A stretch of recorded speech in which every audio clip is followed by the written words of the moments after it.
बनर्जी कहती हैं कि सीएए एनआरसी होगा तो किसी को हाथ नहीं लगाने दूंगी, तब कांग्रेस और आम आदमी पार्टी उनका समर्थन क्यों कर रही थी? आनंद पाठक यूट्यूब पर पूछ रहे हैं, आम आदमी पार्टी बॉर्डर सुरक्षा के नाम पर बीजेपी पर हमला बोलती है, लेकिन अवैध घुसपैठियों को दिल्ली का आधार कार्ड और राशन कार्ड कौन बनवा कर दे रहा है? इस सवाल पर जवाब क्यों नहीं देती? रीना गुप्ता जी, पब्लिक के सवालों का जवाब। देखिए नविका जी, अभी तक मुझे अपने सवाल का जवाब नहीं मिला। पहली बात कि हमारी बॉर्डर की सिक्योरिटी क्यों नहीं हो पा रही है? क्यों नहीं हमारी सरकार एक बढ़िया वहां दीवार बनाती है, जैसे अमेरिका वाले दीवार बना रहे हैं मैक्सिको के बॉर्डर पे, क्यों नहीं हम भी एक दीवार बना रहे हैं कि हमारे यहाँ इन्फिल्ट्रेशन खत्म हो जाए? आप बार्ब वायर फेंसिंग क्यों नहीं कर रहे हैं सारे में? दूसरी बात कि पिछले 10 साल से, अब तो 11 साल होने जा रहे हैं। चलिए दीवार बनाने की गुजारिश हम करते हैं आपकी तरफ से। आप ये बता दीजिए, उनके राशन कार्ड कौन बनवा रहा है? स्कूल में भर्ती कौन करवा रहा है? लाइसेंस कौन बनवा रहा है? ये तो आप जवाब दे दीजिए ना रीना जी, यही पब्लिक पूछ रही है। ये तो नविका जी जो भारतीय जनता पार्टी के 7 सांसद हैं वो इसमें लगे हुए हैं। पिछले 10 साल से इनके सांसद जो हैं दिल्ली में, उन्होंने रोहिंग्यास के क्यों नहीं आइडेंटिफाई करे किस एरिया में रोहिंग्या है? अगर ये हम पे ब्लेम कर रहे हैं कि हम सपोर्ट कर रहे हैं, तो आप क्या कर रहे थे? चलिए मैं विक्रम सिंह जी से पूछती हूँ। विक्रम सिंह जी, लोकली दिल्ली में अगर राशन कार्ड बनाना हो, आधार कार्ड बनाना हो या फिर ड्राइविंग लाइसेंस बनाना हो, तो कौन सी एजेंसी के थ्रू जाना पड़ता है? कौन करवाता है? मैं आ रही हूँ शहजाद भाई। विक्रम सिंह जी। नाविका जी, आपके तीखे सवालों का उत्तर न देना भी एक बहुत बड़ा उत्तर है और इशारा काफी है। लेकिन आपने जो सवाल किया है, आप इतनी वरिष्ठ आप पत्रकार हैं, इतनी वरिष्ठ आप एडिटर हैं, आप कहीं ड्राइविंग लाइसेंस से कोई भी आपको बनवाना हो, आप जाकर के देखिए, टेढ़ी खीर है, नाक को चने चबा लिए जाएंगे। लेकिन ये घर जाकर के, हमने कहा ना, ये हमारी अमानत है, हम इनके घर जाकर के और 10,000 की नजर के साथ इनको हम तश्तरी पे पेश करेंगे। राशन, 10,000 रुपए, ड्राइविंग लाइसेंस, वोटर्स आईडी और आधार कार्ड। तो इनके लिए कोई समस्या थोड़ी, समस्या तो हमारे आपके लिए है, सामान्य नागरिकों के लिए है भारत के। ये तो जो हमने कहा ना, ये हमारी अमानत है। मानवीय दृष्टिकोण के चलते हुए मैंने पहले ही कहा था कि इतनी कृपा हम अपने ऊपर कर लें कि जो एक राष्ट्र विरोधी तत्व के विरुद्ध जो हमारा वो होना चाहिए विचारधारा, वही होनी चाहिए। न इनको कोई सुविधा मिलनी चाहिए, न कोई रोजगार मिलना चाहिए, न इनको फ्री राशन मिलना चाहिए, इनके वोटिंग राइट्स नहीं होने चाहिए, न सिटीजनशिप राइट्स होने चाहिए। हम वो भी नहीं करेंगे, न उसके बारे में हम चर्चा करेंगे। आपके तीखे सवालों का हम जवाब भी नहीं देंगे। ये जवाब न देना भी बहुत बड़ा एक लाउड आंसर है, रिस्पॉन्स है।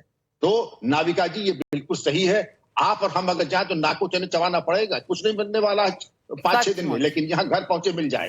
सचमुच लाइन में खड़ा होना पड़ता है लाइसेंस रिन्यूअल के लिए। नया लाइसेंस तो छोड़ दीजिए। लेकिन धीरज अग्रवाल, कमलाकर त्रिपाठी जी आप ही से सवाल पूछ रहे हैं। धीरज अग्रवाल मेरठ से पूछ रहे हैं, जब नॉर्थ ईस्ट के राज्य घुसपैठ का मामला उठाते हैं, तब यही इंडिया गठबंधन वाले उनके खिलाफ जाकर घुसपैठियों से हमदर्दी जताने लगते हैं। क्यों कमलाकर त्रिपाठी जी, बताइए। देखिए, नाम से पूछ रहे हैं आपको। रेवंत राम बिश्नोई का राजस्थान से सवाल है, संसद सत्र में कांग्रेस अडानी चिल्लाती है, लेकिन 10 साल में कभी रोहिंग्या के मुद्दे पर संसद में सरकार से जवाब क्यों नहीं मांगा? कमलाकर त्रिपाठी जी जवाब दीजिए। नाविका जी, पहले तो मैं आपको ये बात बता दूं कि आधार कार्ड के बिना ड्राइविंग लाइसेंस बनवाना भी मुश्किल होता है, और आधार की जो एजेंसी है वो प्योरली सेंट्रल गवर्नमेंट के अंडर में आती है और उन्हीं के द्वारा अलॉटेड जगहों पर बनता है। तो इसके लिए रिस्पॉन्सिबिलिटी किसकी है? और माननीय नरेंद्र मोदी जी ने 500 एकड़ जमीन ली बांग्लादेश से और 10,000 एकड़ जमीन बांग्लादेश को दी थी। आपको भी वो समय याद होगा। और ये कहा गया कि इससे हम अपने बॉर्डर्स को सिक्योर कर लेंगे और इन्फिल्ट्रेशन नहीं होगा। लेकिन हो क्या रहा है? इसका विपरीत हो रहा है। हमने अपनी 10,000 एकड़ जमीन भी खोई और इन्फिल्ट्रेशन भी हो रहा है। तीसरी चीज जो बार बार ये लोग कह रहे हैं, अभी शहजाद पूनावाला जी कह रहे थे कि वकील, इनके इकोसिस्टम के वकील, ये बड़ा आसान है कह देना, लेकिन वकील कहां जाता है?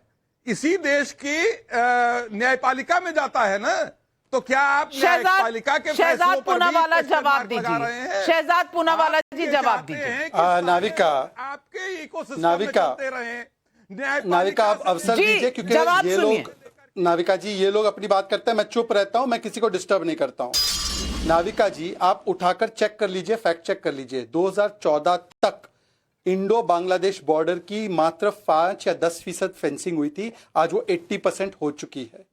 जो परेशानी हो रही है वो बंगाल के जैसे राज्यों में हो रही है, जहां पर ममता बनर्जी कोऑपरेट नहीं कर रही। दूसरी बात, ये वॉल की बात करिए, जब बीएसएफ का जुरिस्डिक्शन बढ़ाने की बात थी तो पंजाब सरकार और बंगाल सरकार ने विरोध किया इसका, बीएसएफ का जुरिस्डिक्शन बढ़ाने पर। अब बोल रहे वॉल बना दो, वाह भाई वाह। तीसरी बात, आज ये कह रहे पूर्वांचलियों का नाम काटा। अरे भाई, आज ही अरविंद केजरीवाल ने एक महिला का बताया कि नाम कट गया इलेक्टोरल लिस्ट से, उसी महिला, चंद्रा महिला ने बताया कि मेरा नाम नहीं कटा है, मेरा नाम वहीं पर है, और डीओ ने भी उसका कंफर्मेशन दिया है कि उनका नाम है। तो कितना झूठ बोलते हैं, रोहिंग्याओं को बचाने के लिए पूर्वांचलियों को बदनाम करते। और आखिरी बात, हास्यास्पद है कि रीना जी बोलती है सांसद का काम है राशन कार्ड बनवाना या चेक करना। अरे भाई, ये डीएम और एसडीएम का काम होता है। और मैं आपसे पूछना चाहता हूं कि आप एनआरसी के साथ है या एनआरसी के खिलाफ है? आपके विधायक ने लगातार रोहिंग्याओं का समर्थन किया है, आपकी सरकार ने राशन प्रोवाइड किया, हाईकोर्ट में हलफनामा दिया है, आपकी सरकार ने स्कूल बनाया। आप बोलते हैं कि स्कूल में कैसे आइडेंटिफाई होगा रोहिंग्या के बच्चे के नॉर्मल बच्चे? मतलब रोहिंग्याओं के बच्चों को आप मिड डे मील खिलाएंगी, रोहिंग्या के बच्चों को आप शिक्षा देंगे हमारे बच्चों के कॉस्ट पर? यह तो इनकी आदत है, यह तो इनकी फितरत है। लेकिन पब्लिक ये भी सवाल पूछ रही है, और मुकेश चौधरी का जयपुर राजस्थान से सवाल है, नाविका जी सभी दलों के साथ आज लाइव डिबेट में सर्वे कर लीजिए, हाथ उठवाकर पूछ लीजिए कि कौन कौन घुसपैठियों की पहचान के लिए एनआरसी का समर्थन करने को तैयार है। ये पब्लिक डिमांड पर है, पब्लिक की डिमांड पर तो कम से कम बता दीजिए एनआरसी के लिए कौन राजी है, हाथ उठा दीजिए। पब्लिक चाह रही है, दो ही हाथ, विक्रम सिंह जी और शहजाद पूनावाला जी। रीना गुप्ता जी, एनआरसी नहीं चाहिए, जनता का सवाल है, मेरा नहीं है। मेरा नहीं है। देखिए नाविका जी, अभी तक शहजाद भाई ने ये नहीं बताया कि दिल्ली में अगर किसी घुसपैठिया का आधार कार्ड बन रहा है, आधार कार्ड कौन एजेंसी बनाती है? आप बताइए कि सबसे पहले तो आधार कार्ड बनवाया जाता है आइडेंटिफिकेशन के लिए, तो आधार कार्ड कैसे बन रहा है अगर घुसपैठिए दिल्ली में? शहजाद पूनावाला जवाब दीजिए, आधार कार्ड आइडेंटिफिकेशन है ही नहीं, कुछ भी बोले जा रही है नाविका। नहीं, एक मिनट नाविका जी, कंप्लीट करने दीजिए, 10 सेकंड, एक सेकंड नाविका जी, एक सेकंड दीजिए, नाविका जी, एक सेकंड प्लीज, रिक्वेस्ट करता हूं आपसे। नाविका जी, ये टेक्निकल मामला है, मेरा आंसर आने दीजिए। नाविका जी, टेक्निकल आंसर है, मेरा आंसर प्लीज आने दीजिए, मैं रिक्वेस्ट कर रहा हूं। ओके, रीना गुप्ता जी 10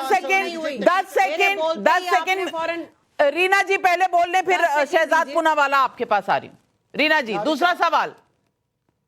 अरे नाविका, वो चुप नहीं होते, झूठा चीज बोलकर निकल जाते हैं। नाविका जी बिल्कुल क्लियर है, अरे बोलने दीजिए, शहजाद बोलने दीजिए। क्यों करती हैं? मुझे बोलने बिल्कुल क्लियर है कि दिल्ली में भारतीय जनता पार्टी बौखलाई हुई है, वो अलग बात है, लेकिन शहजाद पूनावाला आधार कार्ड की अकाउंटेबिलिटी किसकी है? नाविका, जवाब देने दीजिए बिना हस्तक्षेप। बिल्कुल, सबका फेडर डाउन। हाँ, मैं उसके ऊपर ही आ रहा हूं, स्पेसिफिक जवाब दे रहा हूं, प्लीज प्लीज। नाविका, आप जैसी विदोषी एंकर को भी पता है, ऑफिशियली आधार एक्ट में भी लिखा है कि Aadhaar is not proof of identification. Aadhaar कभी भी पहला कार्ड नहीं बनता है। आधार बनने के लिए आपको कुछ और डॉक्यूमेंट्स देने पड़ते हैं, तब जाकर आधार बनता है। राशन कार्ड, बर्थ सर्टिफिकेट, ये सारे कार्ड कहां से बन रहे हैं? ये स्टेट गवर्नमेंट या इनकी केजरीवाल की सरकार बना रही है। तो इधर आकर शहजाद भाई ने जवाब दिया, सारे दलों ने जवाब दिया, लेकिन एक बात तो तय है कि एनआरसी पर कोई